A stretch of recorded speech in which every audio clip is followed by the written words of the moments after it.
Hi all Sunday வந்து நம்ம வீட்ல மட்டன் பிரியாணி தான் பண்ணியிருந்தேன். எப்ப பார்த்தாலும் கிரேவி தானே பண்றோம்.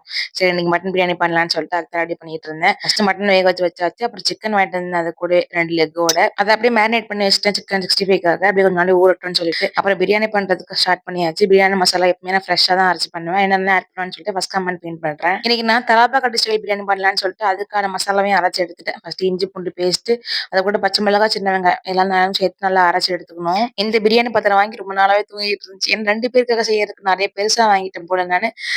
இது 2 2 கிலோ கொள்ளும் போல. நான் அதனால அடிக்கடி செய்யறதே இல்ல. குக்கர்லயே பண்ணிக்கிறது.